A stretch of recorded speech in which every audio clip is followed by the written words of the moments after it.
Oke, aku ulang ya. Dari definisinya terlebih dahulu, akuntansi itu merupakan suatu proses yang meliputi pencatatan, pengklasifikasian, peringkasan, penganalisaan, dan penyajian informasi keuangan untuk suatu perusahaan. Nah, akuntansi ini menyerap suatu konsep atau bisa dibilang juga eh, sebagai hukum dana, yaitu ceteris paribus, yang berarti um, other things being equal. Ini bisa dibilang hukum dana. Nah, karena di mana other things being equal ini, jadinya di akuntansi itu kan ada um, istilah yang namanya debit dan kredit. Nah, debit itu harus sama dengan kredit atau kiri sama dengan kanan. Nah, di akuntansi itu dibilangnya debit itu kiri, kredit itu kanan. Bukan debit itu plus, kredit itu minus. Oke, lanjut. Kita ke persamaan dasar akuntansi. Nah, persamaan dasar akuntansi ini ada aset sama dengan liabilities plus owner's equity. Atau aset sama dengan liabilitas atau kewajiban ditambah ekuitas pemilik.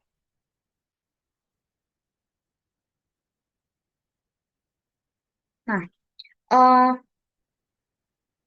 owner's equity ini, ekuitas pemilik ini, kalau misalnya dijabarin, ada owner's capital, owner's drawings, revenue, sama expenses. Nah, makanya ada persamaan yang dimodifikasi atau kayak expanded uh, equationnya gitu. Jadi aset sama dengan liabilitas ditambah um, modal pemilik dikurangi dengan penarikan modal oleh pemilik, lalu ditambah dengan pendapatan dan dikurang uh, beban. Nah, kita jabarin satu persatu dari aset, liabilitas, dan ekuitas pemilik. Aset itu apa sih? Jadi aset itu adalah semua sumber daya yang dimiliki oleh perusahaan. Nah, eh, sumber dayanya ini apa? Sumber dayanya ini berupa uang tunai, properti kayak gedung, terus perlengkapan, persediaan, piutang, dan sebagainya. Lalu ada liabilities. Liabilitas atau kewajiban ini tuh dalam bentuk hutang. Jadi liabilitas ini adalah semua hutang yang harus dibayarkan oleh perusahaan. Contohnya kayak utang bank, utang dagang, utang kepada pemasok, atau utang lainnya. Nah, karena ini perutangan, jadinya ada istilah kreditur. Nah, kreditur ini adalah pihak yang berhutang uang.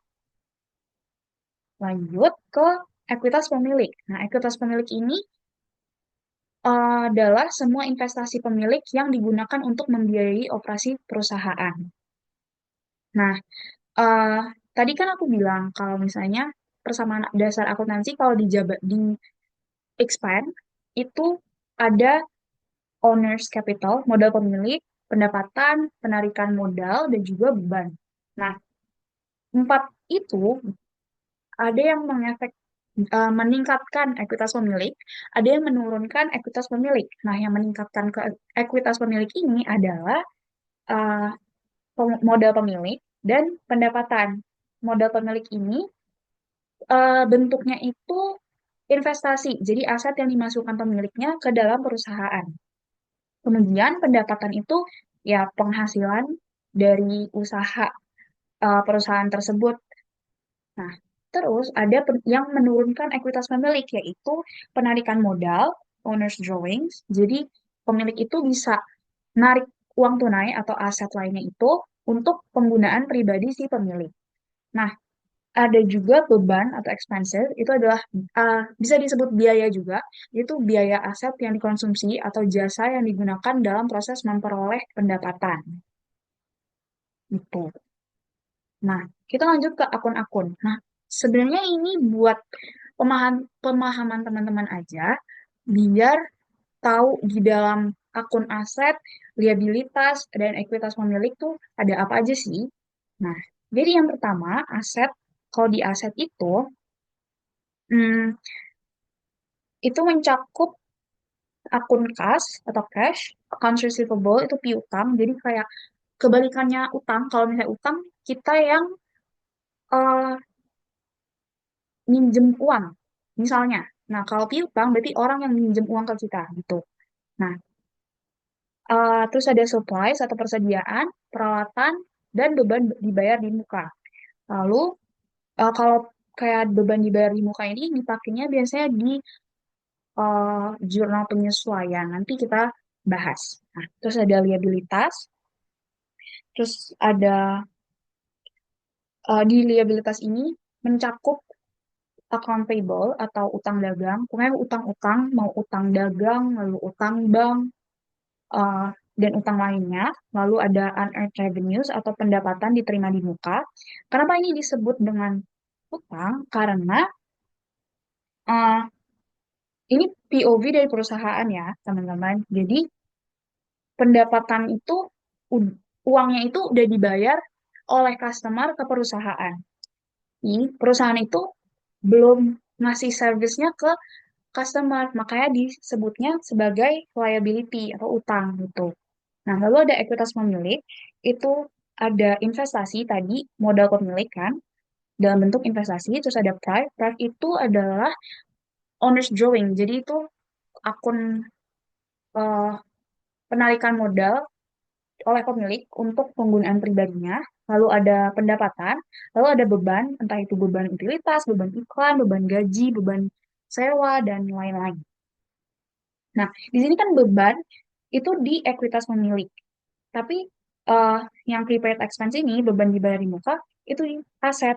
Nah, memang prepaid expense itu dicatat di aset karena hmm, yang perusahaan itu misalnya mau membeli eh, sesuatu, tapi dia tuh belum bayar, jadi dia udah menerima apa yang dia mau, tapi dia belum bayar, makanya itu masuknya di aset gitu.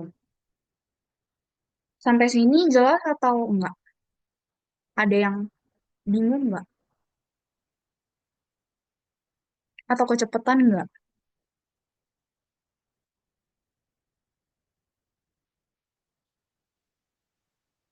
Oke, Jelas, aman ya. Kak.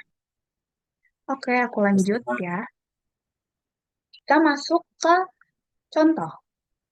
Kita masuk ke contoh untuk menganalisis transaksi. Transaksi yang dilakukan oleh Firmari Co., yaitu kantor akuntan publik, untuk bulan Agustus disajikan di bawah ini. Siapkan analisis tabel yang menunjukkan pengaruh transaksi ini pada persamaan akuntansi yang dimodifikasi. Nah, ada transaksi pertama, yaitu pemilik Firmari Co. eh, menginvestasikan uang sebesar $25.000 dalam perusahaannya. Di sini dia bilang bahwa dia menginvestasikan uang sebesar $25.000. Nah, kira-kira dia bakal masuk ke eh, akun mana nih? aset kas sama ekuitas modal Kak. Eh, Boleh diulang? Dia kan menginvestasikan uang sebesar $25.000, berarti aset kasnya nambah $25.000 sama ekuitas modal pemilik nambah $25.000. Oke, bener banget. Jadi, Bukannya berkurang. dia nambah $25.000 di akun kas dan modal pemilik. Karena eh, memang dia menginvestasikan uang itu sebesar $25.000, jadi dia masuk ke investasi kan, yaitu modal pemilik. Nah, terus uangnya di perusahaan juga jadinya nambah. Jadi kasnya itu nambah. Nah, transaksi kedua yaitu perusahaan membeli peralatan kantor senilai $7.000 secara kredit. Ini udah jelas banget kan, dia membeli peralatan kantor senilai $7.000 secara kredit. Nah, berarti ada yang bisa jawab, dia masuknya ke eh, akun yang mana? Izin jawab Kak. Utang dagang, Kak. utang Utang dagang dagang dan terus min tujuh Sama. ribu pelaratannya plus 7.000. Eh, sorry, utang dagang plus 7.000 pelaratannya plus 7.000. oke, bener banget. Jadi, seperti yang dibilang tadi, peralatannya bakal nambah 7.000 di aset karena dia beli peralatan kantor. Lalu utang dagangnya juga nambah 7.000 karena eh, dia belinya secara kredit, yang utang.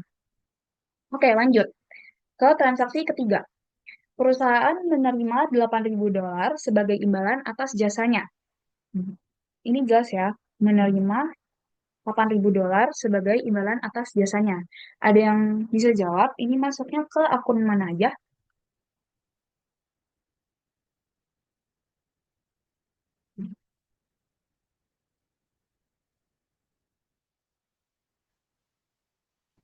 Kas dan pendapatan Kalau kakak. ini masuknya plus 8.000 di kas sama eh ntar ini Di ya kas sama pendapatan. saya nggak tahu kalau di ekuitasnya masuknya mana. Kalau nggak harusnya sih di bagian pendapatan ya. 8.000 Oh, di benar. pendapatan, 8.000 di kas.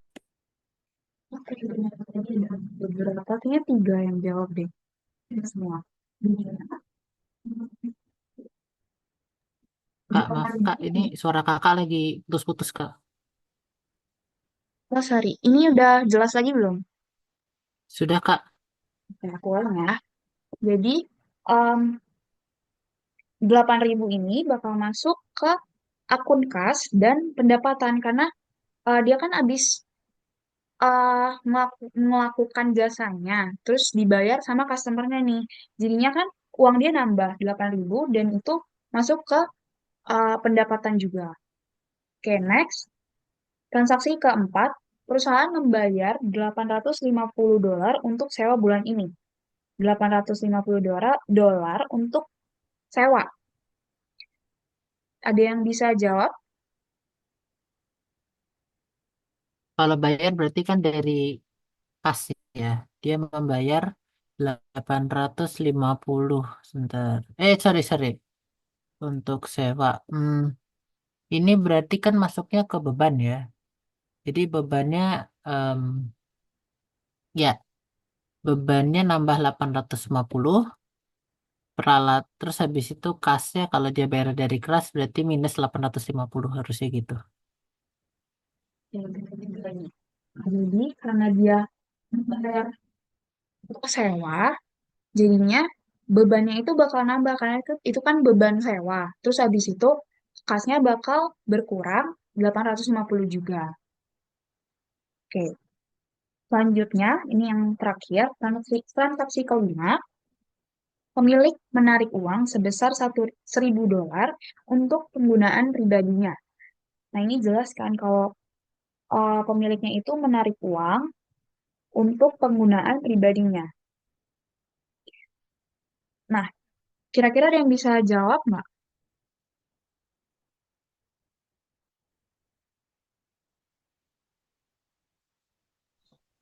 Kalau di kas itu jadi -1.000, terus kalau di beban +1.000 gitu bukan Kak? Oke. Kurang tepat. Maaf Kak, ini kayaknya di penarikan modal nggak sih plus seribunya? Iya, benar banget. Nah, yang tadi kasnya benar berkurang 1.000, tapi dia bukan di beban karena uh, penarikan itu ada akun sendirinya gitu. Jadi masuknya ke akun penarikan modal. Nah, dia di kas itu minus 1.000 dan di penarikan modal dia ditambah 1.000. Sebentar ya teman-teman.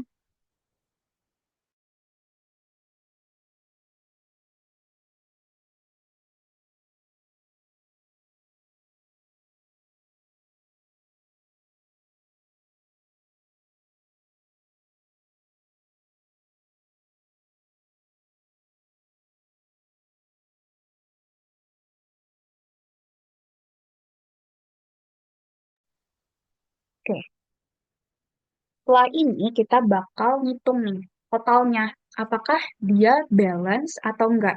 Karena seperti yang kita tahu, total aset itu harus sama dengan total liabilitas ditambah ekuitas. Nah, kalau misalnya eh,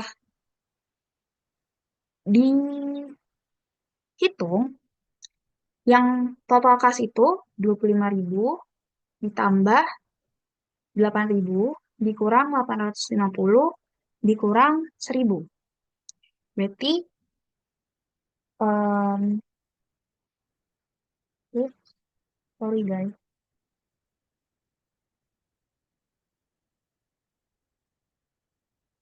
Berarti hasilnya tuh seperti ini. Nah, totalnya itu 31.150. Lalu peralatan karena dia 7.000 aja. Jadi uh, yaudah tulis aja 7.000. Lalu sama dengan liabilitasnya ada utangnya 7.000 ditambah modal pemiliknya 25.000 dikurang penarikan modalnya 1.000 ditambah pendapatan itu 8.000 dikurang bebannya 850. Nah, kalau dijumlahin itu bakal sama dengan yang sebelah kiri, yang aset itu bakal sama dengan 38.150 dan yang sebelah kanan, itu liabilitas dan ditambah ekuitas itu juga sama dengan 38.150. Nah, jadi balance ya guys.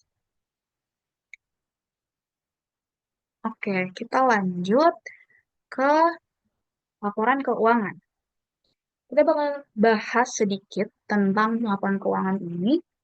Jadi, laporan keuangan itu di akuntansi ada 4. Perusahaan menyiapkan 4. Yaitu yang pertama ada income statement, ada laporan laba rugi, kemudian owner's equity statement atau laporan perubahan modal, lalu balance sheet itu laporan neraca, statement of cash flows itu laporan arus kas. Nah, yang pertama itu laporan laba rugi. Nah, di laporan laba rugi ini tidak termasuk investasi dan transaksi penarikan antara pemilik dan juga perusahaan. Nah, dia itu untuk mengukur laba bersih atau net income-nya. Nah, jadi isi laporan laba rugi itu apa aja? Ada pendapatan tentunya, ada beban, lalu net income atau laba bersih, yang rumusnya itu pendapatan dikurangi beban. Nah, bisa dilihat di sini, itu ada contoh income statement.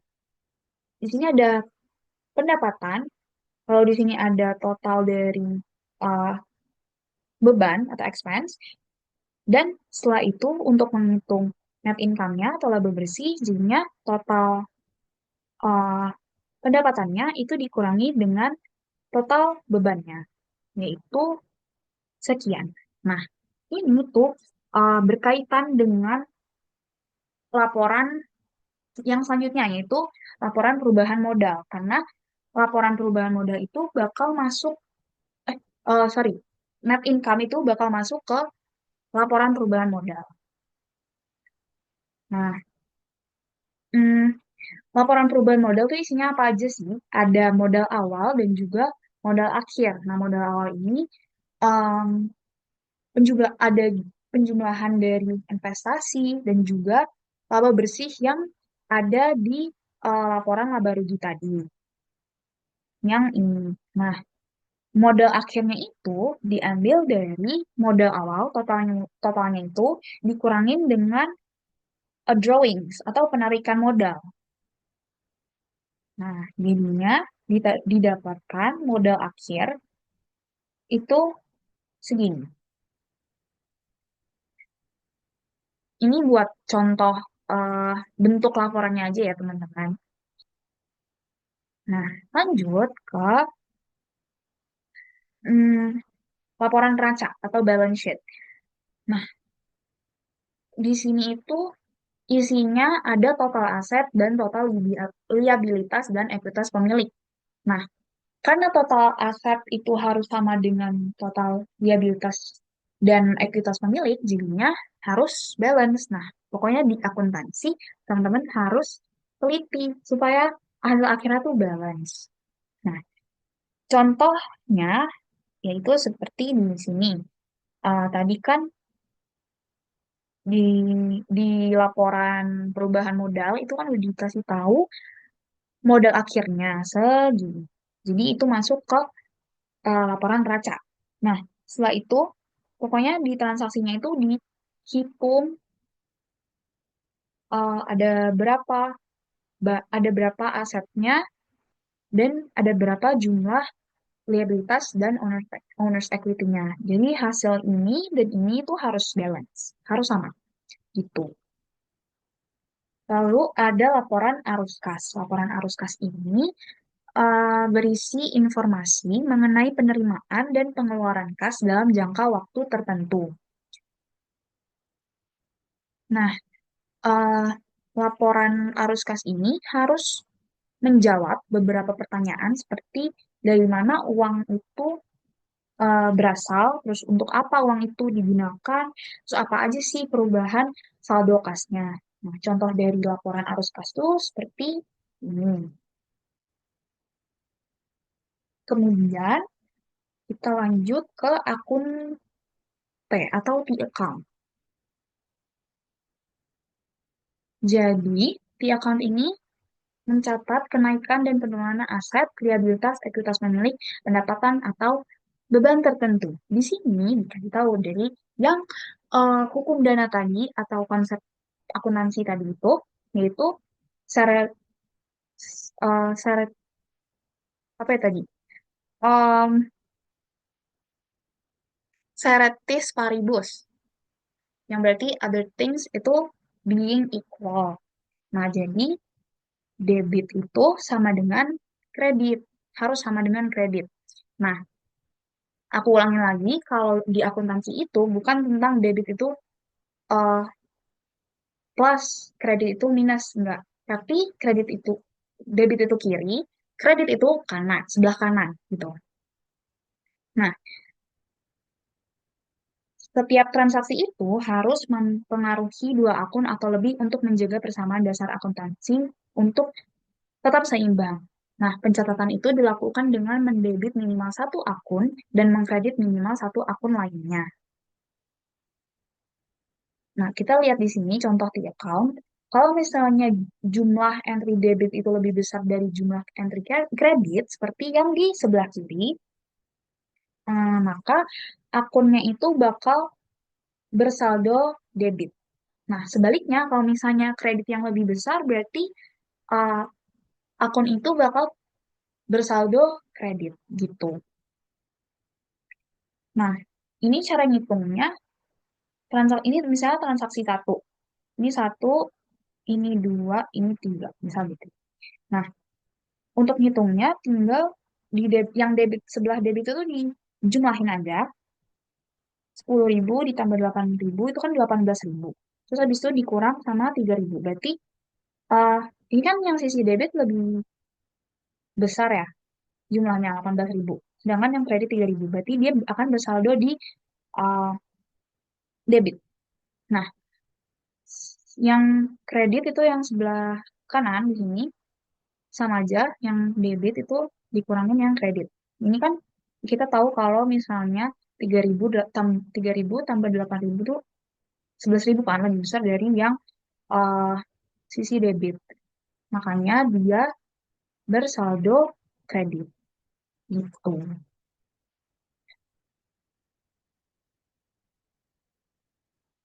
Kita masuk ke debit dan kredit. Nah,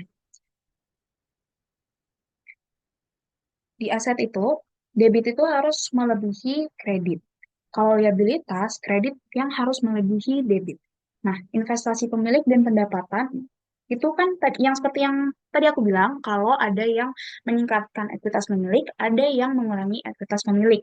Nah, kalau yang investasi pemilik atau modal pemilik dan pendapatan itu meningkatkan uh, ekuitas pemilik. Jadi dia di sisi kredit. Nah, yang penarikan pemilik dan beban itu di penarikan modal pemilik, sorry, dan beban itu berada di sisi debit. Nah, tuh. Nah, kita masuk ke saldo normal. Jadi ini sebenarnya inti, bukan inti juga sih, cuman ini yang penting untuk teman-teman eh, hafal, karena memang ini inti dari semua penjurnalan itu. Kalau misalnya teman-teman hafal ini, berarti udah em, bisa dibilang lancar untuk penjurnalan. Nah, saldo normal ini adalah konsep yang mendasari kecenderungan alami suatu akun untuk mengalami peningkatan atau penurunan nilai dalam transaksi keuangan. Nah, ini dikelompokin akunnya kayak yang tadi ada aset, ekuitas, liabilitas, terus ada pendapatan, dan beban. Nah, kita sebisa mungkin untuk hafalin yang saldo normal akun ini, setiap akunnya. Saldo normal itu sama dengan ketika uh, akun itu bertambah, ya, akun itu bertambah. Nah, contoh ini, aset, di aset itu saldo normal akunnya debit, jadi dia sebelah kiri. Ketika dia bertambah, itu dia juga berada di debit. Nah, kalau misalnya dia berkurang, itu dia di kredit, gitu. Sama juga kayak beban, dia tuh saldo normalnya debit, dan dia bertambah di debit. Nah, jadinya dia berkurang di kredit, gitu. Terus untuk ekuitas, liabilitas, dan pendapatan, dia itu hmm, saldo normalnya, saldo normal akunnya kredit. Jadi dia bertambahnya di kredit. Nah, dia berkurang di debit. Begitu.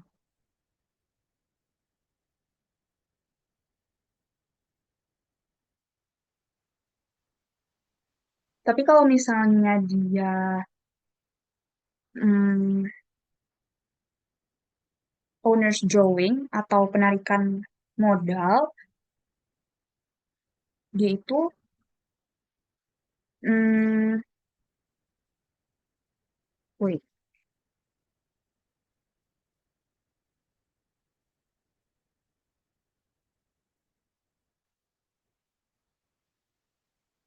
kalau price atau penarikan modal itu bakal masuk ke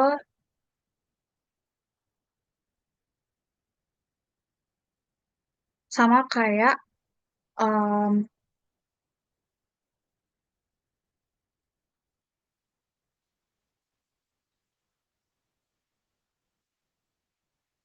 beban, if I'm not mistaken. Dia bakal masuk ke debit saldo normalnya. Oke, kita bakal lanjut ke, aku bakal kasih tahu contoh trial balance atau neraca saldo. Itu cuman kayak semua transaksi gitu, itu ditaruh di trial balance, terus di, dilihat debit kreditnya itu, dan itu harus balance. Jadi dari total yang saldo normalnya berada di debit dan kredit itu harus balance. Jadi sekali lagi harus teliti dalam ngitungnya. Oke, kita masuk ke contoh soal. Kita bakal kayak nyiapin jurnal untuk mencatat transaksi. Kate Brown merupakan Kate Brown membuka rekening bank atas nama Here It Is. Jadi dia kayak buka salon gitu. Jadi dia merupakan pemilik salon dan dia menyetorkan $20.000 ke rekening ini sebagai investasi awalnya. Nah, kira-kira teman-teman ada yang bisa bikin penjurnalannya nggak? Untuk nyatetnya kayak gimana? Oke, As kan aset sama dengan liabilitas plus equity ya. Dia menyetorkan 20.000 berarti itu masuk ke kas. Ini nama perusahaannya kan Heritage masuk ke kas 20.000. Terus tadi ada pula rekening apa tuh owners equity ya kalau nggak salah itu. itu tambah juga 20.000. Hmm. Itu benar, tapi di sini kita bakal ngomongin tentang yang debit kreditnya nih. Nah, mungkin aku kasih contohnya dulu ya teman-teman. Atau ada yang bisa jawab? Kasnya bertambah 20.000, modalnya berkurang 20.000. Oke, benar. Jadi, dia bakal, tulisan aku kekecilan enggak? Semoga enggak. Oke, kasnya bakal bertambah di debit sebanyak 20.000. Lalu, untuk kreditnya bertambah 20.000 di akun modal pemilik. Nah, untuk penulisannya itu bakal kayak gini ya teman-teman. Jadi eh, untuk yang debit itu tulisnya biasa aja, kayak agak di sebelah kiri. Tapi kalau misalnya yang kredit itu menjorok ke dalam, biar saya di sebelah kiri dan kanan gitu. Kalau ini ada yang eh, dibingungin nggak? Jadi tuh hmm, karena dia menyetorkan uang 20.000 dolar ini sebagai investasi awal, jadi modal, kan modal pemilik ini dalam bentuk investasi. Nah, saldo normal dari modal pemilik ini itu ada di kredit. Jadinya, karena dia bertambah, modal pemiliknya bertambah, jadinya dia tetap di saldo, ya saldo normal tersebut, normal balance-nya. Nah, karena kasnya juga bertambah, jadi debitnya itu 20.000 kas. Itu. Kita lanjut ke yang kedua. Kemudian Kate Brown ini membeli peralatan secara kredit. Membeli peralatan secara kredit. Dibayar dalam 30 hari dengan total biaya 4.800 dolar.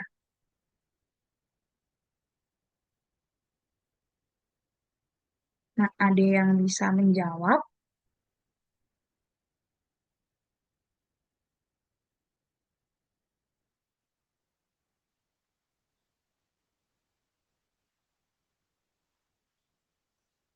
atau kita bahas aja? Peralatan bertambah di debit, utang bertambah di kredit. Oke, bener banget. Jadi, peralatan, akun peralatan, yang dimana dia itu masuknya ke aset, itu bertambah 4.800 di debit, kebanyakan. Dan eh, karena dia bayarnya itu dalam 30 hari, jadi dia ngutang. Kan secara kredit, berarti kita sebut akunnya utang dagang.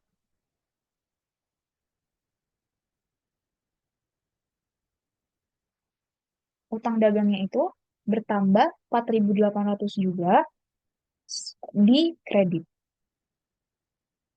Gitu. Nah, kita bakal lanjut ke contoh yang lebih banyak. Ini lumayan banyak. Kita mulai dari transaksi yang pertama. Jadi pada 1 Maret, hmm, Sophie's Dog Care ini paid monthly rent of $1,200. Dia membayar sewa bulanannya seharga $1.200. Teman-teman ada yang bisa menjawab?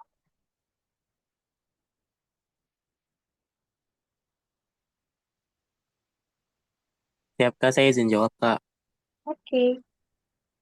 Jadi tadi boleh lihat soalnya dulu Kak. Maaf Kak.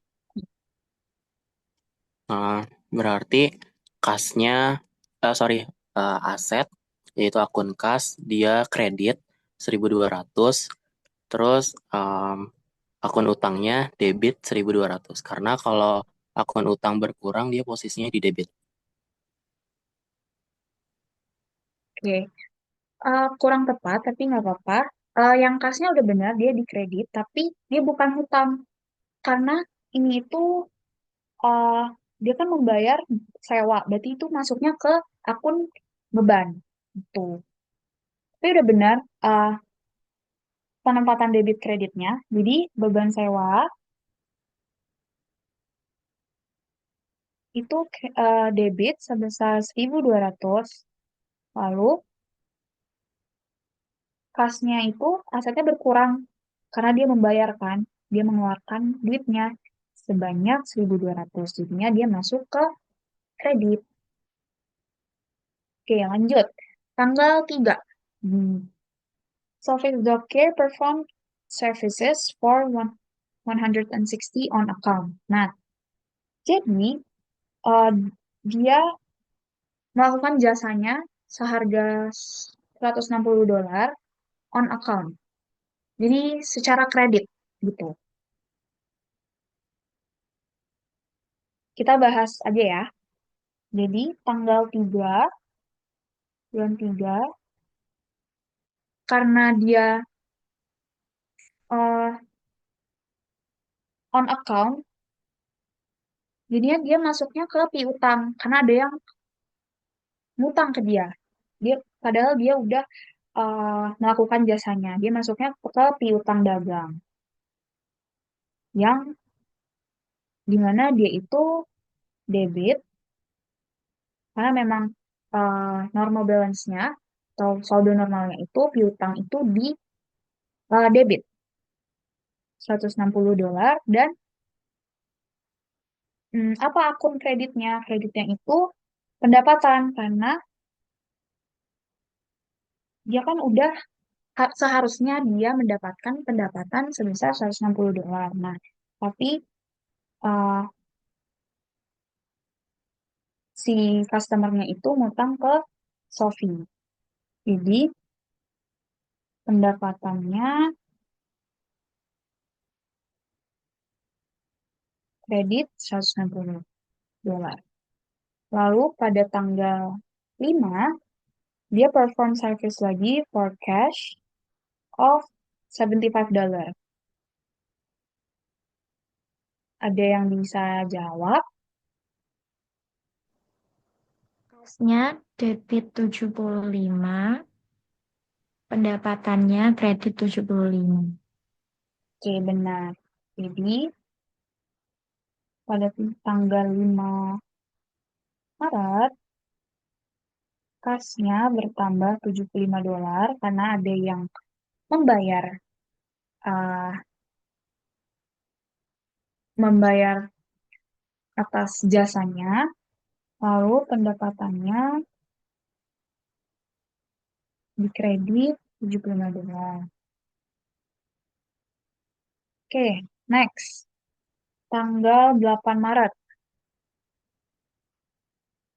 Dia membeli perawatan seharga $600, lalu perusahaannya membayar, bayarnya tuh ada dua, dipisah nih. Ada yang dibayar langsung secara cash $90 dan ada yang on account atau secara kredit. Nah, gimana caranya? Jadi di tanggal 8 Maret ini, karena dia membeli perawatan, jadinya asetnya kan bertambah. Berarti akun perawatannya ada di debit $600. Nah, terus dia bayarnya dua cara nih. Ada yang kas $90 dan ada yang secara utang.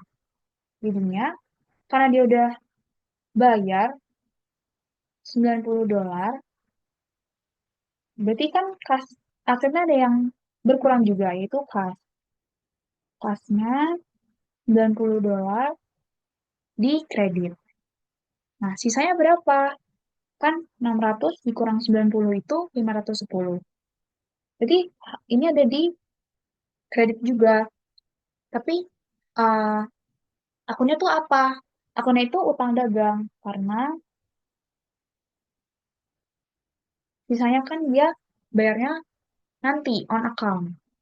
Dan utang itu memang kalau bertambah dia berada di kredit. Tuh. Lalu lanjut ke tanggal 12. Tanggal 12 dia menerima uang dari customernya built on March 3. Berarti yang ini yang tanggal 3 ada yang ngutang ke si Sophie. Nah, gimana nih tulisnya?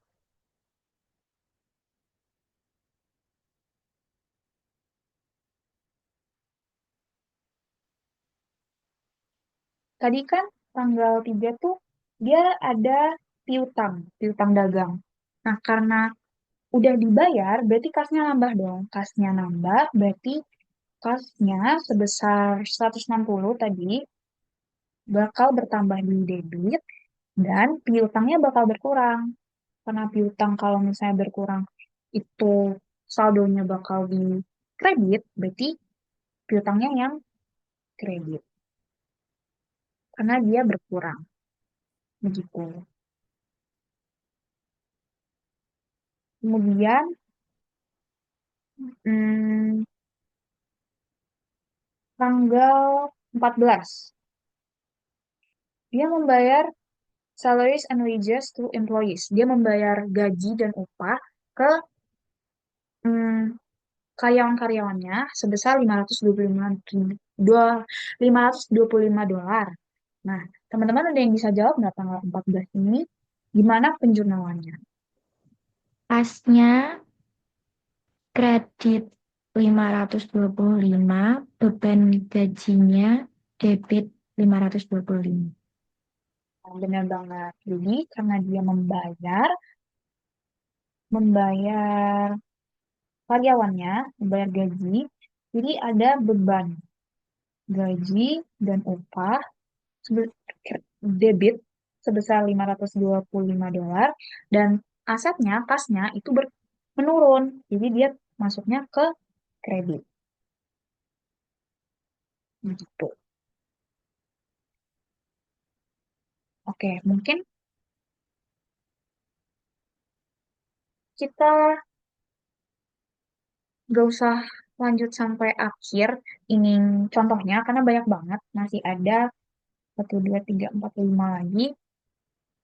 Kita lanjut aja ke jurnal penyesuaian gimana? Atau teman-teman masih mau lanjut yang penjurnalan ini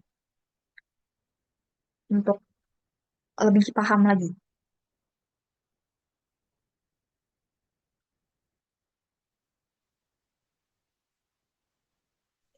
Boleh lanjut dulu aja Kak, nanti kalau misalnya masih ada waktu balik lagi ke yang ini. Oke, kita lanjut ke jurnal penyesuaian. Nah, jurnal penyesuaian ini diperlukan karena neraca saldo itu nggak uh, mungkin nggak memuat data yang terupdate dan lengkap. Nah, dia itu mencakup satu akun laporan laba rugi dan satu akun laporan neraca. Nah, ada tipe jurnal penyesuaiannya. Ada yang deferral, ada yang aktual. Nah, mungkin aku lebih bahas yang deferral. Nah, tadi kan aku udah agak nyenggol tentang beban dibayar di muka dan juga pendapatan diterima di muka. Nah, di sini uh, beban dibayar di muka itu yang uh, debit itu bakalan beban dan kreditnya itu asetnya. Terus habis itu kalau pendapatan diterima di muka, yang debit itu liabilitas atau utang atau kewajiban, dan yang kreditnya itu pendapatannya. Nah, itu dari POV perusahaan ya teman-teman. Dilihatnya biar nggak bingung. Nah, contoh contoh dari yang pendapatan diterima di muka itu misalnya tiket pesawat. Nah, kita kalau misalnya beli tiket pesawat, itu kan perusahaan dapat uangnya dulu kan, baru dia eh, ngelakuin servisnya, ya kan? Nah, makanya eh, dia bakal nerima pendapatannya, nerima duitnya dulu, baru ngelakuin servisnya. Makanya debitnya itu liabilitas dan kreditnya itu pendapatan. Jadi kayak dia masih ada utang gitu ke customer gitu. Oke, kalau accrual itu ada utang pendapatan, kayak pendapatan yang masih harus dibayar itu debitnya aset, kreditnya pendapatan, dan utang beban itu debitnya beban, kreditnya liabilitas atau utang. Nah, terus di sini tuh ada istilah yang namanya depresiasi. Depresiasi itu proses mengalokasikan biaya suatu aset ke beban selama masa manfaatnya. Nah, jadi kayak suatu hmm, suatu barang itu kan ada nilainya ya, ada value-nya. Nah, kalau misalnya semakin lama dipakai itu kan pasti value-nya makin turun. Misalnya kayak mesin. Kita perusahaan beli mesin. Nah, mesin itu kan eh, kayak alat yang buat jangka panjang ya. Nah, pasti dia akan menyusut mendepresiasi gitu kan. Karena dipakai terus jadinya nilainya menurun gitu. Nah, contoh pioneer advertising ini, jadi asumsikan bahwa depresiasi pada peralatan itu adalah $480 per tahunnya atau $40 per bulannya. Nah, nanti di penjurnalan bakal ditulisnya begini. Kita tulis yang per bulannya ya. Ditulisnya itu ada namanya akun, dia bakal masuk ke akun beban, beban depresiasi. Dia itu debit sebesar $40. Lalu, kreditnya apa? Kreditnya itu akumulasi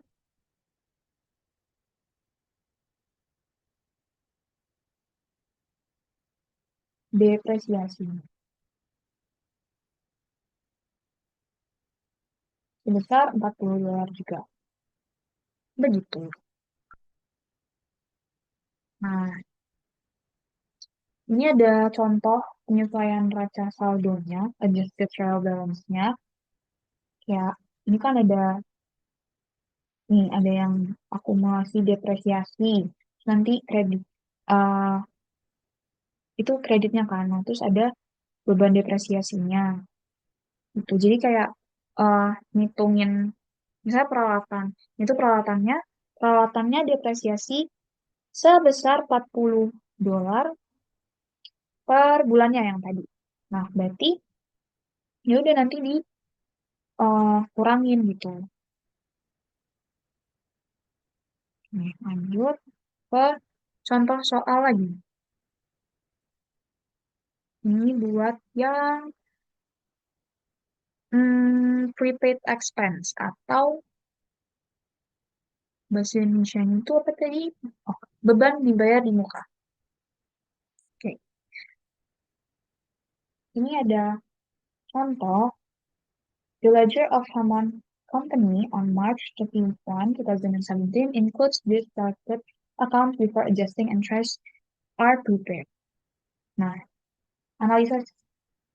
disuruh analisis akun-akun yang di bawah ini. Yang pertama, insurance expires at the rate of $100 per month.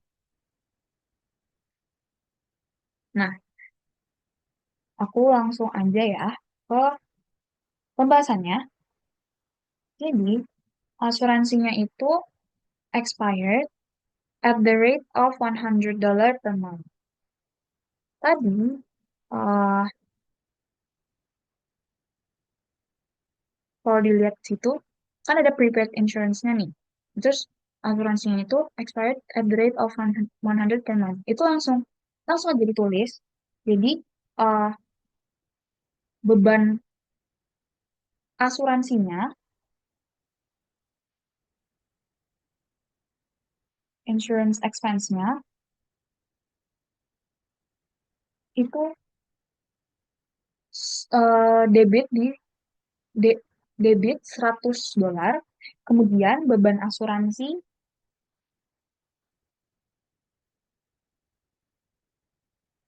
dibayar di muka itu kredit sebesar $100 juga.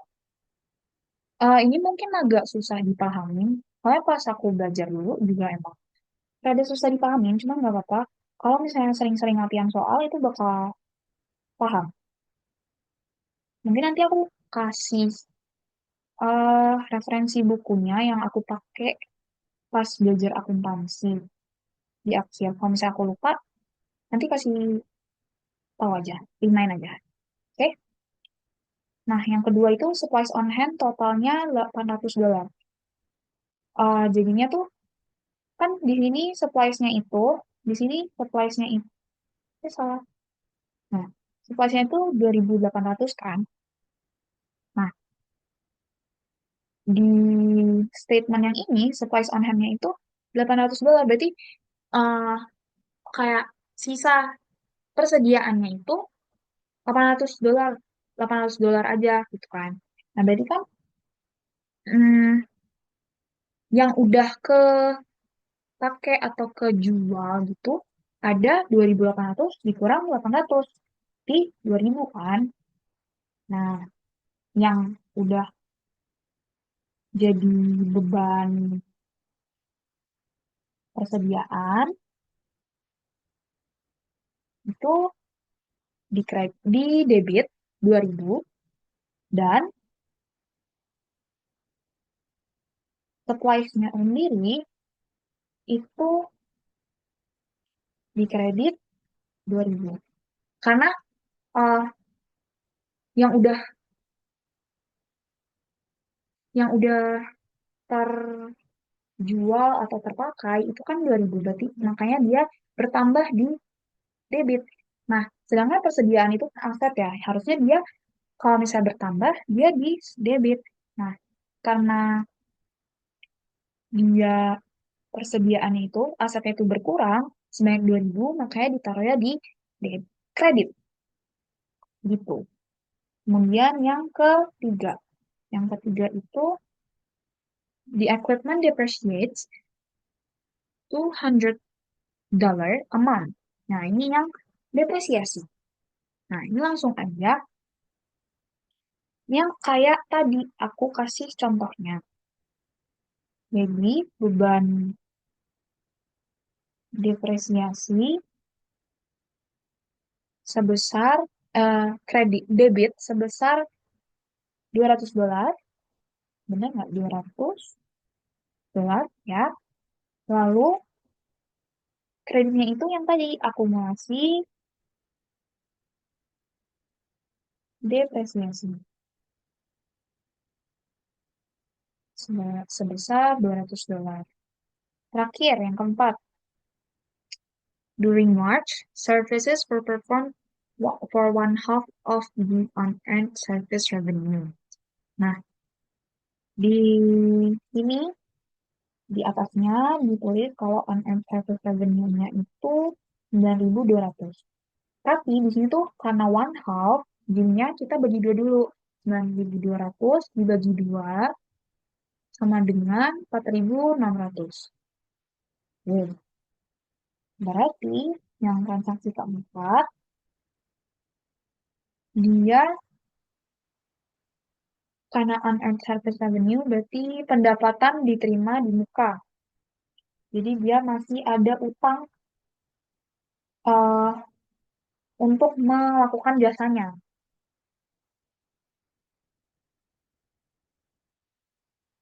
Pendapatan diterima di muka, dia itu di debit sebesar 4.600. Lalu pendapatan yang sendiri, kayak yang harus dia lakuin jasanya, itu kredit. Kredit sebesar 4.600. Itu gitu. Memang agak sulit untuk dipahami guys, tapi nggak apa-apa pelan-pelan aja nanti kalau misalnya kalian latihan-latihan terus bisa kok. Oke, sebentar. Ada yang belum mengisi presensi kah? Aku kirimin linknya lagi ya. Jangan lupa buat isi presensi, ada di chat.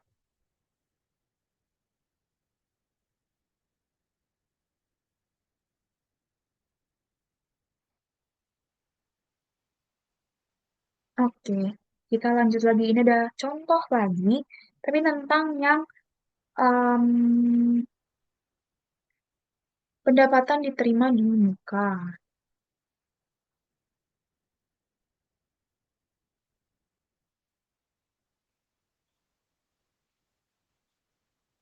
Pokoknya tentang adjusting entries atau jurnal penyesuaian. Oke, kita mulai langsung ke yang pertama. Di tanggal 31 Agustus, company-nya itu out its employees $800 in salaries and wages. Jadi, dia um, utang ke karyawan-karyawannya sebesar $800 yang harusnya dibayar itu buat gaji dan upahnya. Gimana penjurnalannya? Oke, yang pertama,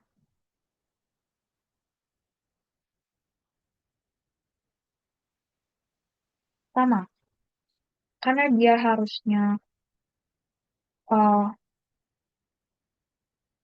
membayar gaji, membayar gaji, jadi kan harus ada beban gaji dan upah yang keluar.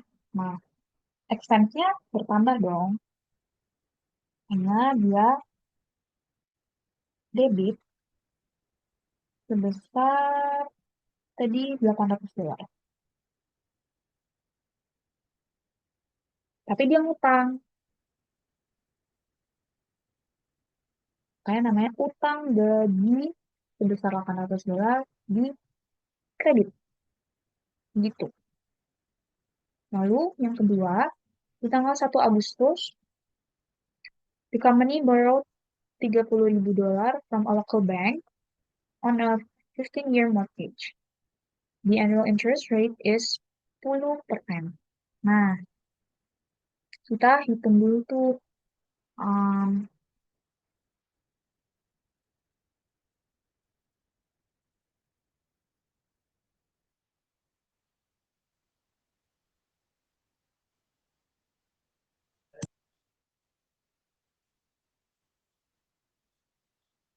setelah pokoknya dihitung dulu kayak interestnya berapa yang dia pinjam dari bank itu. Kan ada bunga, kan interest itu bunga ya. Jadi ya namanya tuh bakal jadi beban bunga dan utang bunga. Nah, setelah dihitung tuh bunganya, kalau pokoknya jadi beban bunganya itu sebesar hmm, sebesar 250 dan utangnya juga 250. Oke, ini udah jam 8. Oke. Waktu kita sampai jam 9 ya, guys. Oke. Yang ketiga, revenue for services performed but unrecorded for August total $1.100. Nah, jadi dia ada piutang dagang karena dia udah ngelakuin jasanya tapi belum dibayar. Nah, sebesar 1.100. Nah, jadinya ditulis debitnya itu piutang dagang ya, karena emang piutang kan masuknya ke aset ya, 1.100. Terus karena dia harusnya masuknya ke revenue, jadinya dia kredit sebesar 1.100. Begitu. Oke, yang kita udah mau ke akhir-akhir. Oke, kita ke jurnal penutup. Nah, atau mau istirahat dulu, pada minum dulu mungkin. Karena aku mau minum. Bentar ya guys.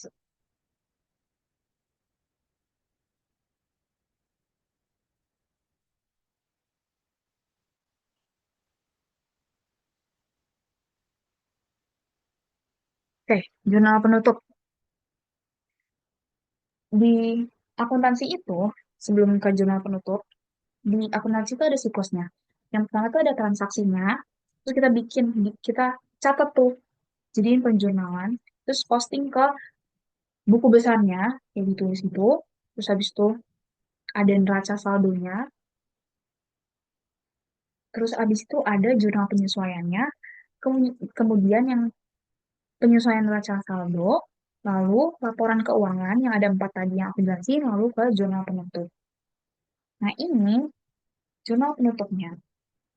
Jurnal penutup itu eh, di akhir periode, perusahaan itu bakal nyatin akun-akun untuk periode berikutnya. Tapi ada akun yang kayak dibawa ke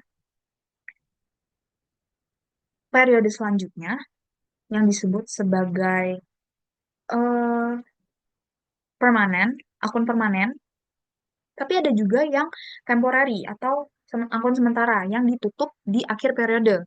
Nah, yang dibawa ke periode berikutnya tuh apa? Yang dibawa ke periode berikutnya itu atau akun permanen itu ada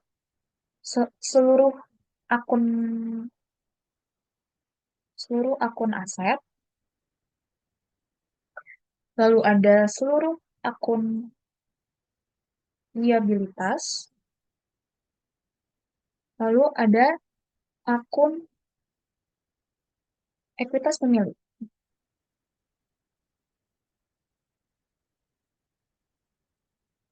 Salah, maaf guys. Ya ampun. Em, Capital tuh modal pemilik atau yang dalam bentuk investasi. Nah, kita akan bahas tentang akun sementaranya aja, karena itu yang bakal masuk ke jurnal penutup. Ditutup di akhir periode, yaitu semua akun pendapatan, semua akun beban, dan juga akun penarikan modal pemilik. Nah, eh, ditutupnya tuh kemana?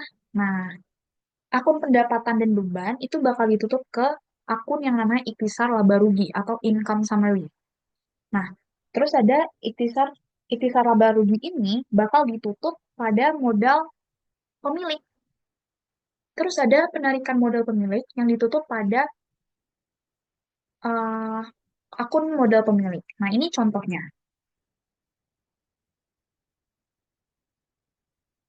Yang pertama, ini ada akun pendapatan yang ditutup ke akun eh, akun pendapatan yang ditutup ke akun ikhtisar laba rugi atau income summary. Kan? Terus abis itu ada em,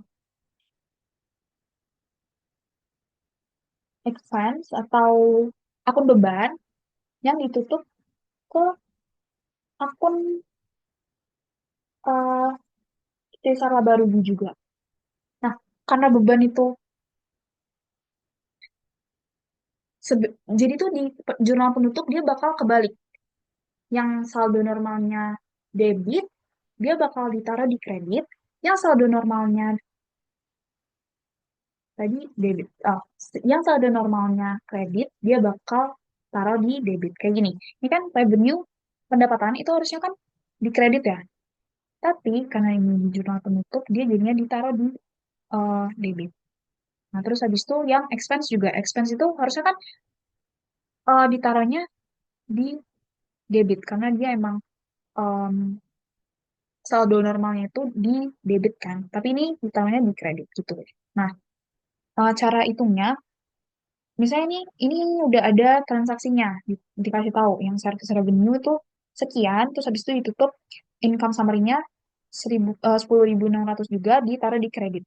Nah, kalau yang expense itu kalian hitung dulu totalnya berapa, ini ditaruh di kredit, totalnya berapa, kalian taruh di income summary-nya di sini, di debit gitu.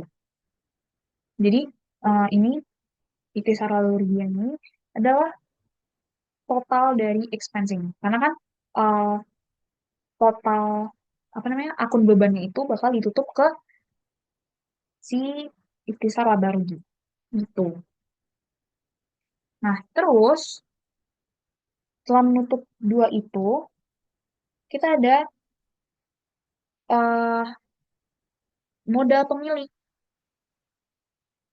Nah, modal pemilik ini ditutup kebalik. Ikhtisar laba rugi ini ditutup ke modal pemilik ini. Jadi to close net income to capital. Nah, ini ke sini. Nah, ini dapat dari mana? Itu dapat dari um, ini ikhtisar laba rugi yang di service revenue ini dikurang dengan total beban. Jadi ini dikurangin ini. Sehingga segini. Nah, dan itu totalnya kayak itu tuh kayak profitnya gitu loh. Nah, profitnya itu ditutup ke owner's capital atau um, modal pemilik gitu. Nah, terus abis itu setelah menutup net income-nya atau ikhtisar laba ruginya, kita bakal menutup akun penarikan oleh pemiliknya ke owner's capital juga. Jadi semuanya enggak semuanya. Maksudnya yang laba rugi income summary yang ini sama owner's drawing itu ditutupnya ke akun modal pemilik. Nah, misalnya udah tertulis kalau si pemiliknya itu menarik uang $500. Nah, jadi kita tulis di kredit $500, lalu kan harusnya kalau penarikan itu debit ya. Nah, kayak di sini kredit, terus habis itu uh, si modal pemiliknya itu bakal debit $500 juga. Begitu. Pokoknya ingat bahwa kalau di jurnal penutup itu dia menutup akun pendapatan ke ikhtisar laba rugi, terus akun beban ke ikhtisar laba rugi juga, terus net income atau ya net income, jadi yang revenue di sini dikurangin ke total beban di sini, ditutup ke ekuitas, sorry, modal pemilik, lalu owner's drawing, penarikan modal oleh pemilik itu ditutup juga ke modal pemilik. Nah, ingat bahwa sekali lagi di jurnal penutup penempatan debit kreditnya itu kebalikan dari yang saldo normalnya. Begitu. Terus kita ke contoh soal lagi. Contoh soal tentang jurnal penutup. Nah, bentukannya tuh kayak gini. Misalnya soalnya seperti ini. Terus nanti disuruh bikin uh, jurnal penutup. Nah, nanti hasilnya kayak gini gitu. Nah, oke, mungkin kita kerjain bersama-sama. Kita mulai dari menutup akun pendapatan. Pendapatan tuh ini. Service revenue-nya sebesar 98.000. Oke, kita tulis. Oke, tadi pendapatan 98.000. Nah, ditutup ke akun ikhtisar laba rugi atau income summary. Nah, itu kredit sebesar 98.000. Ya, lanjut ke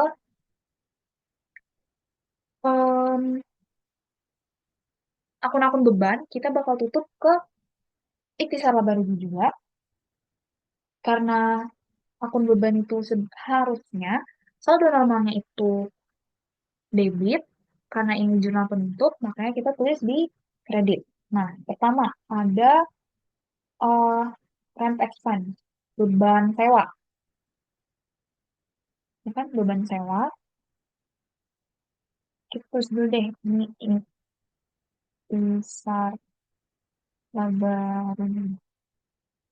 Terus di sini beban sewa. Tadi sebesar $22.000.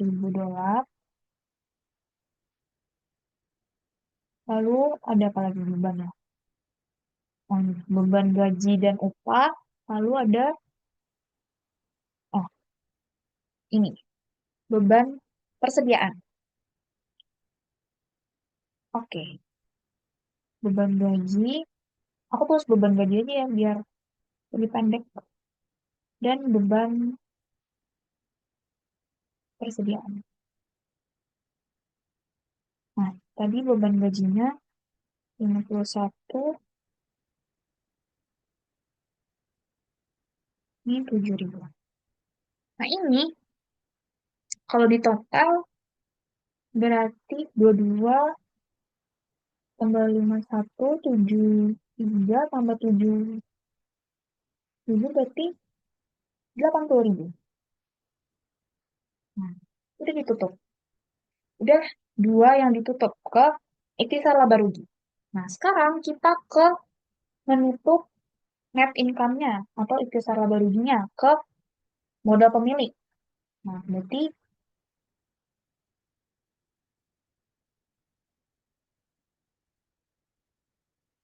berapa nih? Kan tadi aku bilang kalau misalnya yang di sini itu berarti 98 dikurang 80.000. Berapa tuh? 18.000. Berarti dia ditaruh di debit 18.000 gitu. Kemudian ditutup ke akun modal milik, yaitu sebesar 18.000 juga. Tuh. Nah, yang terakhir itu kita menutup akun penarikan modal. Berarti kita lihat dari sini. Berapa penarikan modalnya? Itu sebesar 15.000. Oke, berarti karena dia saldo normalnya itu di um, debit, berarti dia di sini kredit. Ini modal pemilik, ini penarikan modal. Nah, sebesar 15.000. Up, ini juga 15.000. Itu selesai. Ada yang mau ditanyain dulu sebelum kita lanjut bahas soal ASIK 2023.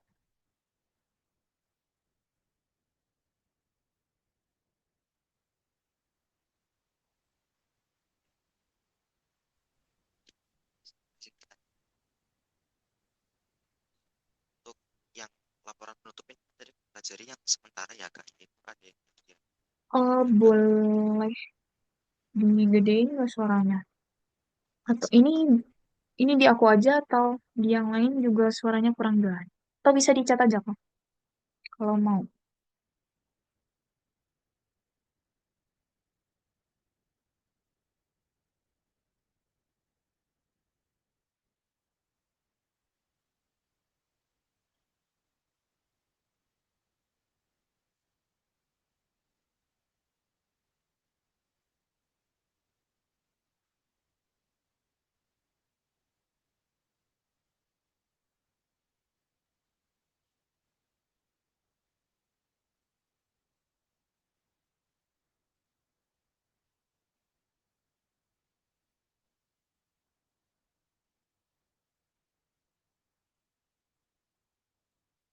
Yang lain masih aman.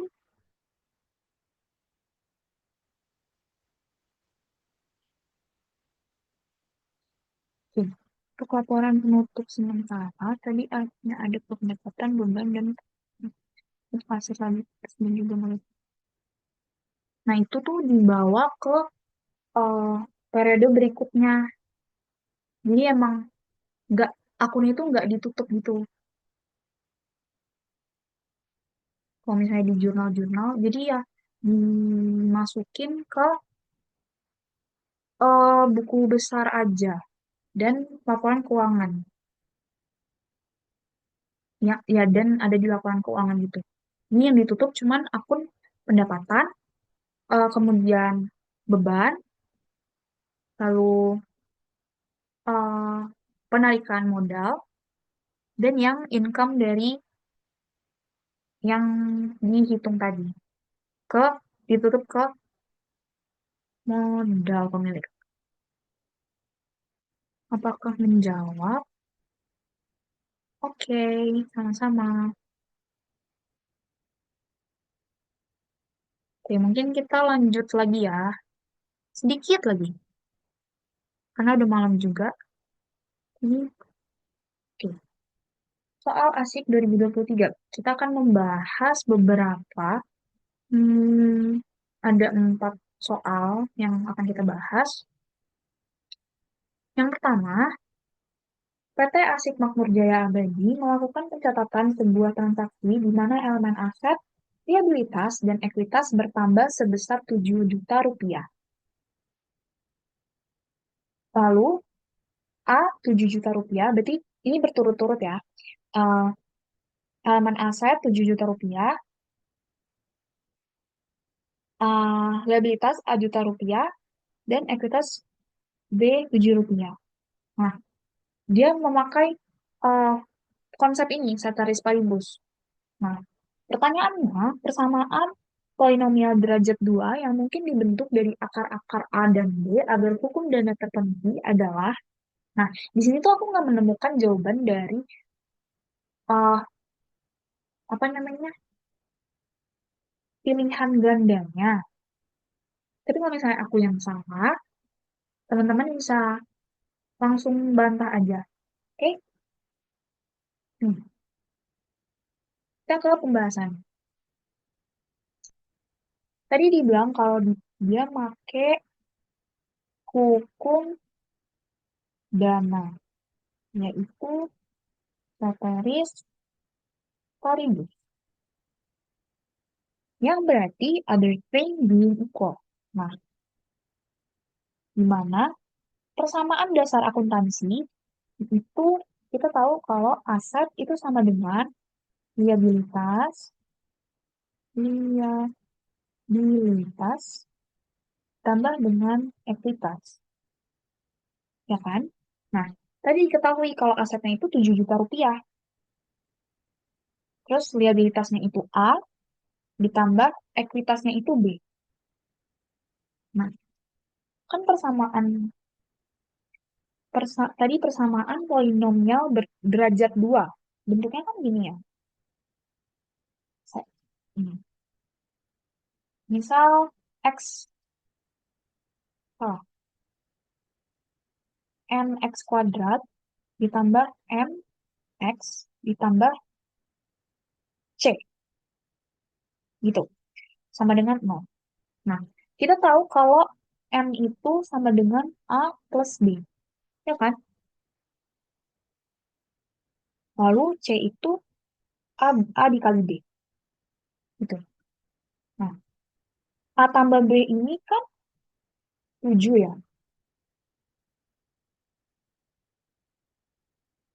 Berarti kita bisa lihat kalau di pilihannya itu yang em, yang M-nya 7 itu kan ini, ya kan? Berarti ini kita anggap salah. Pilihan A, B, C, A, B, C, salah. Itu. Nah, kemudian kalau misalnya eh dia itu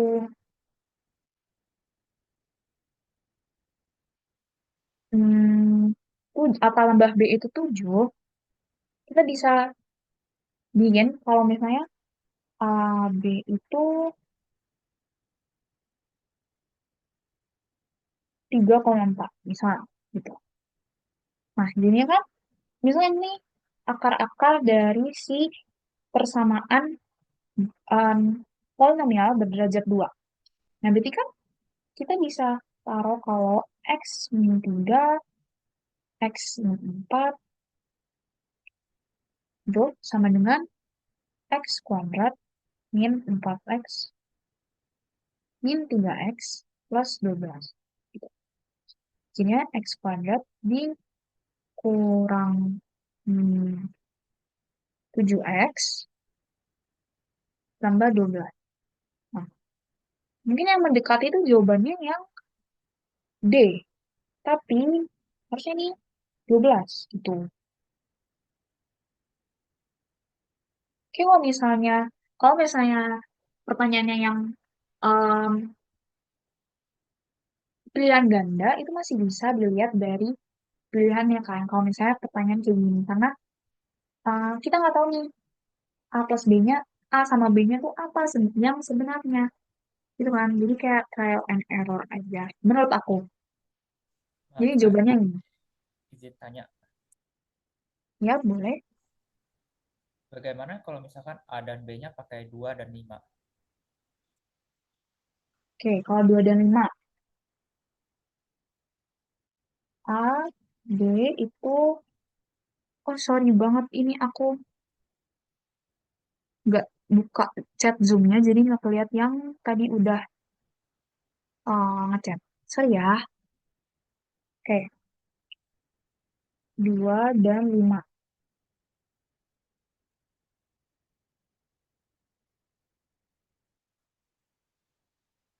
Oke, berarti dia X min 2 dikali X min 5. Berarti X kuadrat dikurang X kuadrat dikurang min 5X dikurang 2X ditambah 10. Jadinya X kuadrat ditambah 7X ditambah 10.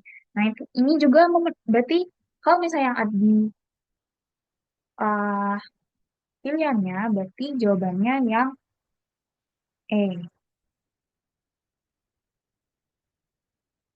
Gitu.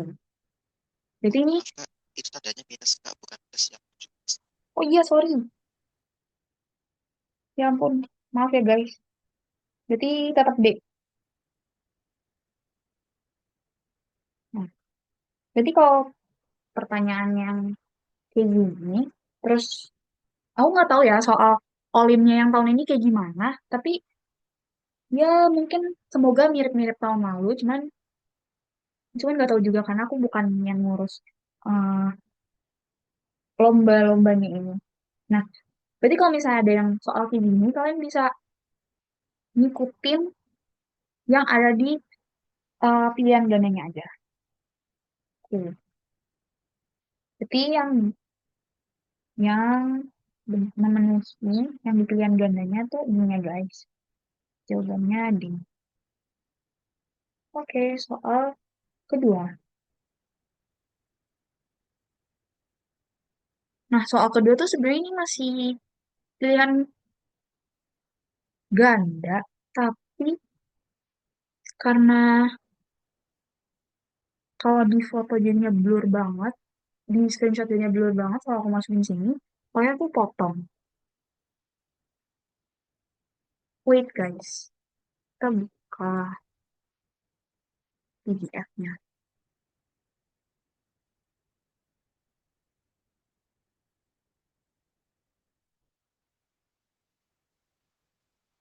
Oke,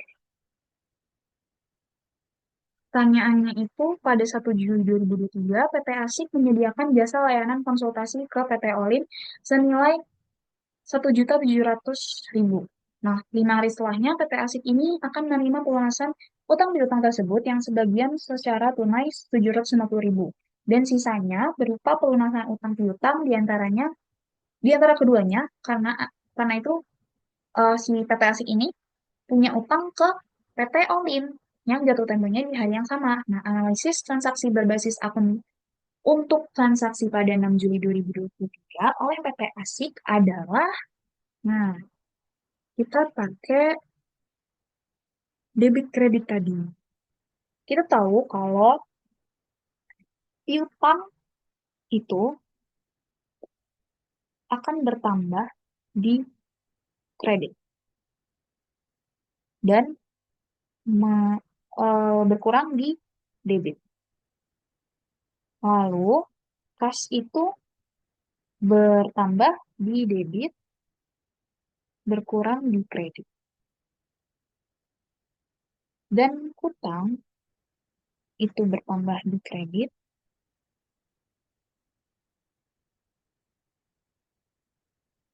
berkurang di debit. Ada yang salah ya?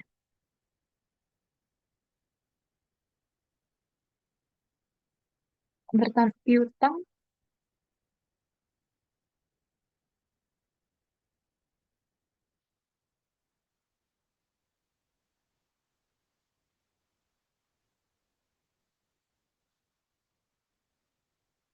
oke. Kalau misalnya ada yang salah atau aku keliru, tolong kasih tahu ya guys. Oke. Tadi itu Jika dibilangnya untuk yang piutang gimana?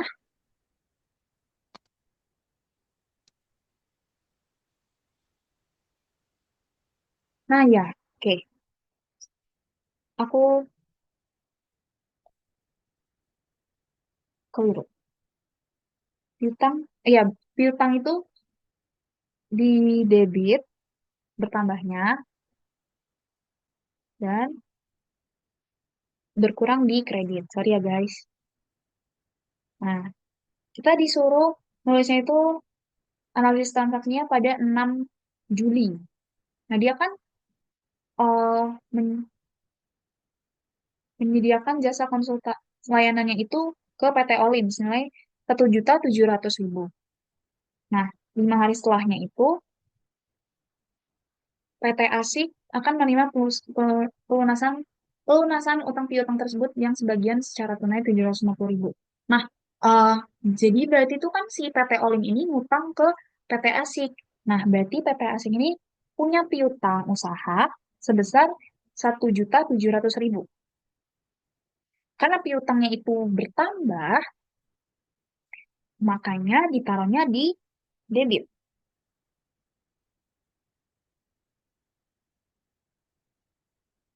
Piutang usaha. Gitu. Sebesar 1.700.000. Nah, kemudian di dia bayar, ada yang secara tunai sebesar 750.000, ada yang sisanya itu berupa pelunasan utang piutang di antara keduanya karena PT Asik ini punya utang. Jadi 1.700.000 dikurang 1.700.000, sisanya itu 1.700.000 dikurang 750.000. Berarti 950.000. Gitu. Nah, eh,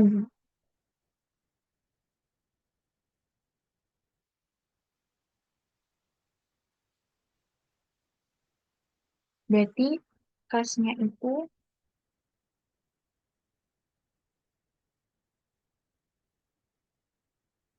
ini dan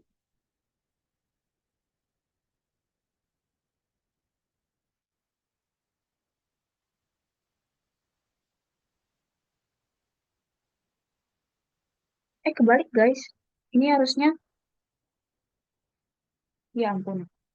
Ya benar-benar. Ini karena dia kasnya eh bertambah,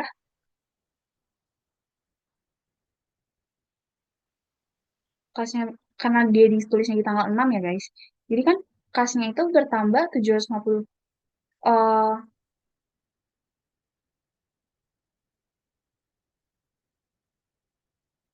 kasnya itu bertambah 750.000 karena dibayar kan, udah dibayar nih. Nah, utang yang dia punya utang itu 950.000 itu eh, kayak terbayar lah istilahnya. Karena dia kan punya, si PT Olim ini punya utang ke si PT Asik. PT Asik punya piutang dari si PT Olim ini. Jadi kebayar 950.000 gitu kan. Nah makanya piutang usahanya ini udah kebayar, jadi dia berkurang. Si piutang ini berkurang, jadinya di kredit. Nih, aku ulang ya guys. Jadi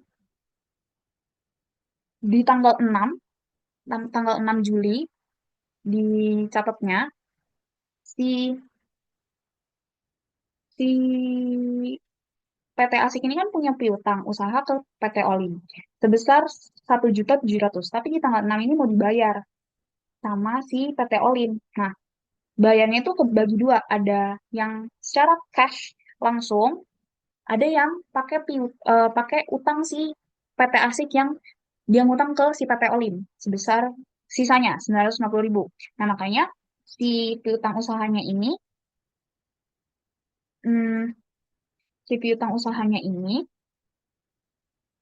berkurang sebesar 1.700.000 karena dia berkurang. Saldo normalnya kan, saldo kalau misalnya dia berkurang kan dia di kredit. Nah, makanya ditaruhnya di kredit di sisi kanan. So, kalau misalnya dia, karena udah dibayar secara kas 750.000, asetnya bertambah dong sebesar sekian, 750.000. Nah, sisanya itu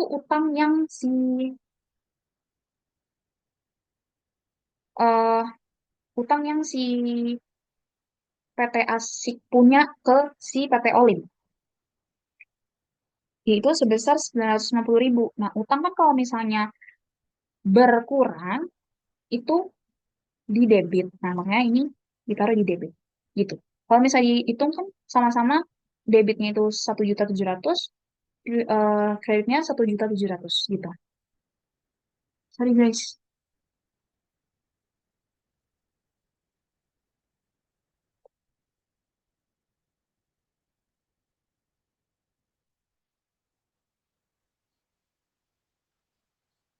Oke, ini soal ketiga. Soal ketiga, pada 1 Juli 2017, PT Asik Makmur Jaya Abadi membeli 5 unit kendaraan dengan kos 20 juta per unit, yang masing-masing itu memiliki umur ekonomis 5 tahun. Nah, ini tentang depresiasi nih. Nilai residu kendaraan pada 30 Juni 2022 diestimasi 3 juta per unit. Nah, sama membagi sama rata kos yang disusutkan ke periode-periode pemanfaatan kendaraan, pencatatan penyesuai per 31 Desember 2017 adalah, nah, ini tentang depresiasi, karena ada tentang nilai residu yang kayak dia tuh, em, pada 30 Juni 2022 ya, itu dia berkurang kan sebanyak 3 juta.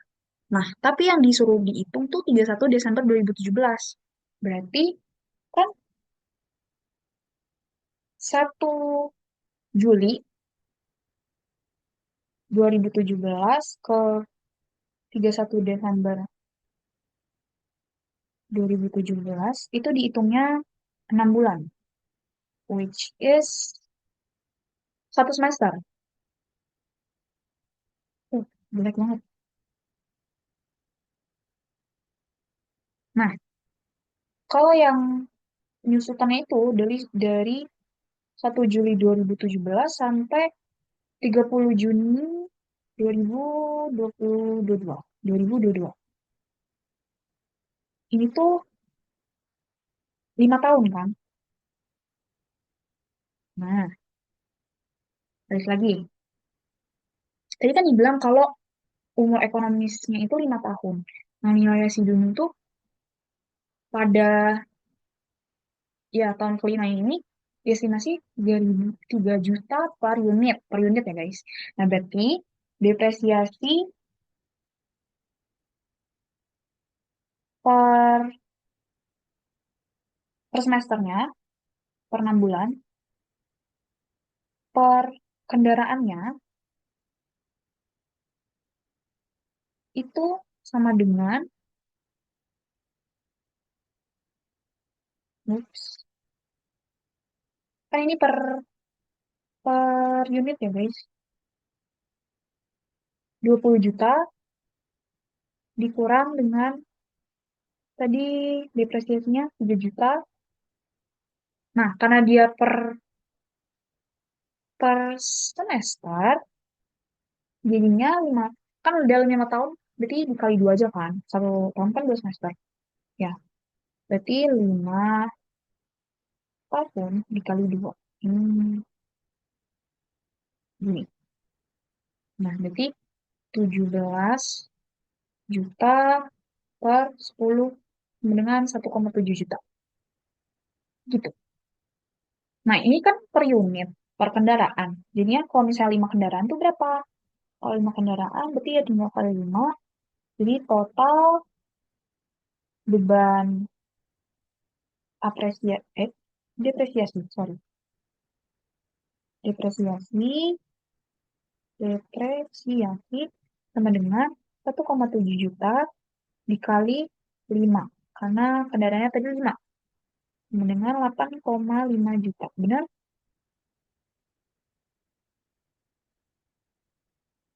Ya. Nah, belum selesai sampai situ karena kita harus nulis pencatatannya kayak gimana. Nah, pencatatannya yang kayak tadi yang aku ajarin di jurnal penyesuaian tentang beban depresiasi. Nah,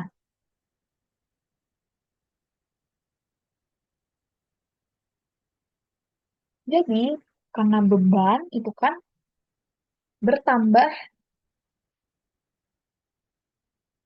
atau saldo normalnya itu di debit. Jadinya beban depresiasi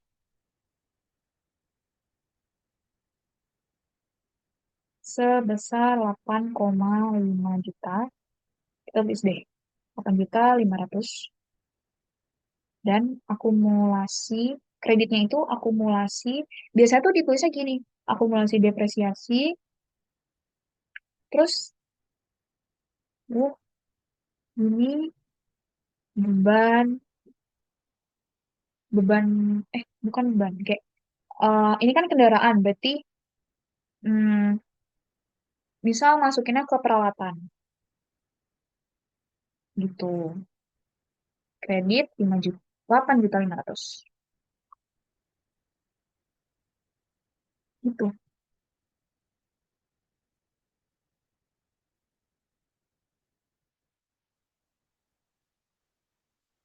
Oke.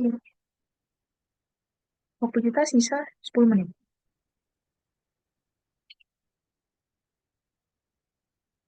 Lanjut, soal 4. Bisa dibaca dulu. Laporan posisi keuangan per 1 Januari 2023 di perusahaan perorangan Asik Maju Mandiri menunjukkan total aset sebesar 69 juta dan diketahui 40% aset tersebut berasal dari liabilitas atau utang. Pada akhir tahun 2023, laporan keuangan Asik Maju Mandiri menunjukkan bahwa total penghasilan diketahui 299 juta 30 ribu dan total beban itu 292 juta 60 ribu dan terdapat saldo di akun Thrive. Thrive itu sekali lagi penarikan modal oleh pemilik untuk penggunaan pribadinya sebesar 4 juta 99 ribu. Nah, menggunakan model pelaporan keuangan tradisional, besarnya total modal di laporan posisi keuangan per 31 Desember 2021 adalah,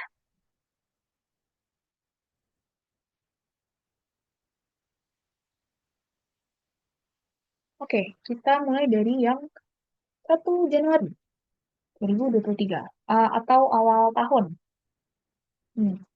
Awal tahun 1 Januari 2023.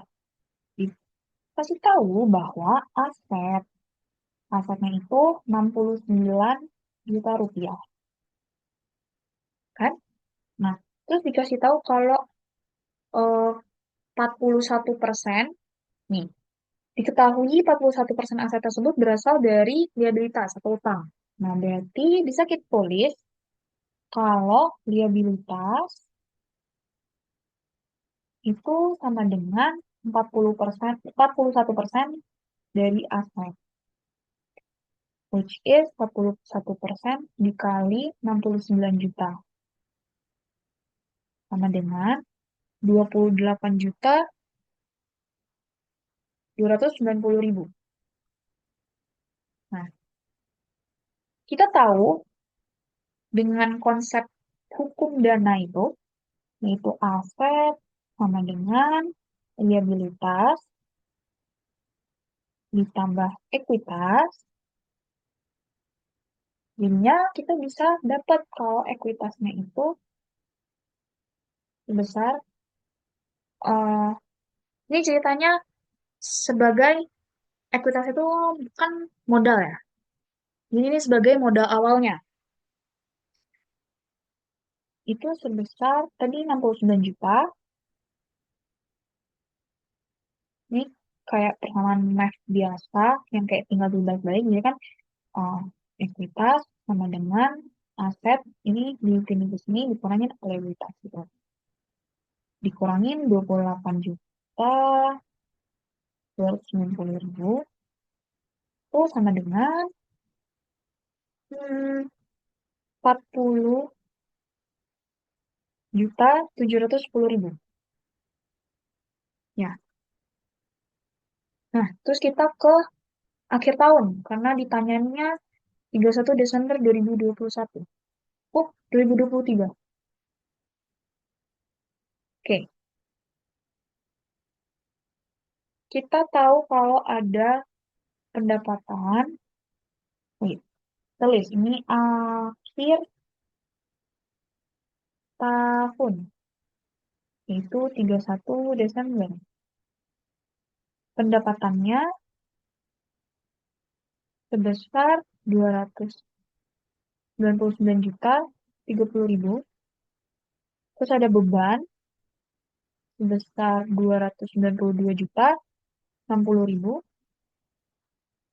Terus ada penarikan modal juga sebesar 4 juta.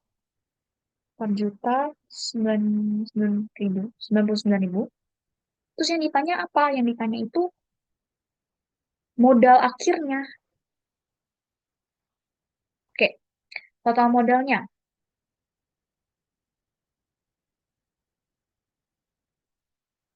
Kita bisa hitung dulu labanya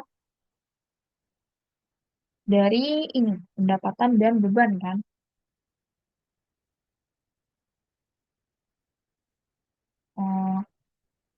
Tadi 29, 2 juta, 2 juta. 299 juta dikurang 292 juta 60.000 ya, sama dengan 6 juta 970.000.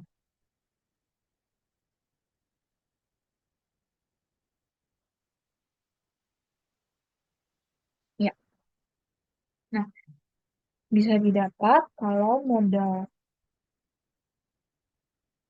nanti itu adalah 40 juta, 41. Jadi modal awal ditambah labanya dikurang penarikannya.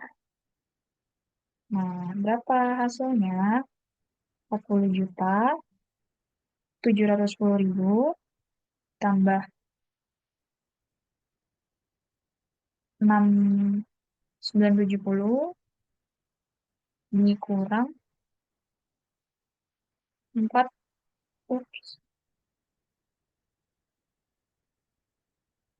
dikurang 4 juta 99.000. Berapa hasilnya? Kalau dihitung itu 43 juta 500. 81. Ini hasil dari total modal di laporan posisi keuangan per akhir tahunnya.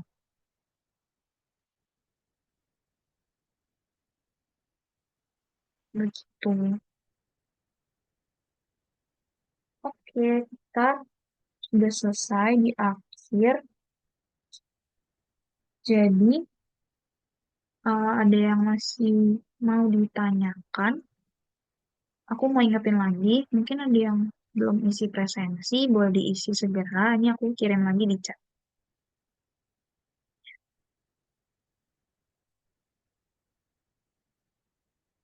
Mungkin karena udah malam juga, kalau misalnya teman-teman mau nanya tentang akuntansi lagi, misalnya ada yang mau masih bingung gitu, teman-teman bisa chat aku aja ke WhatsApp, aku tulis namanya di chat aja. Oke.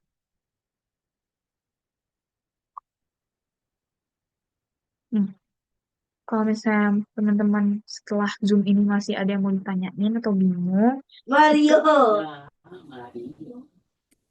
itu bisa langsung chat aku aja ke WhatsApp. Itu nomornya aku kirim di chat. Terus jangan lupa sekali lagi isi presensi.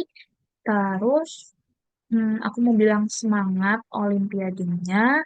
Good luck, best of luck. Semoga teman-teman bisa ngerjain dengan baik. Dan semoga pada lolos ke babak selanjutnya. Aku mau bilang makasih ke semuanya yang udah join Olympic Preparation malam ini. Karena malam-malam, tapi teman-teman masih belajar. Eh, aku mau mohon maaf juga kalau misalnya eh, aku masih ada kurang-kurangnya di tutor akuntansi kali ini. Oke, mungkin segitu aja. Olympic Preparation buat akuntansi. Terima kasih teman-teman. Kalau misalnya ada yang mau ditanya, jangan lupa feel free ya teman-teman buat ngechat aja. Untuk PPT dan videonya nanti aku mungkin tanya ke panitia lombanya, tapi harusnya bakal di-share.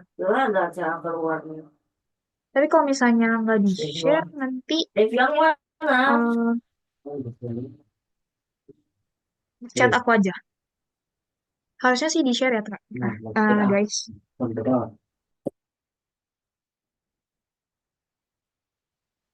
Oke, makasih teman-teman. Semangat, selamat istirahat atau melanjutkan aktivitas lainnya.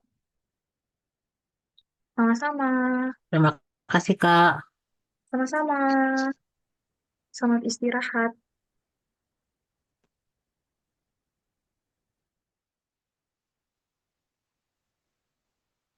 Nomor 4 yang pembahasannya.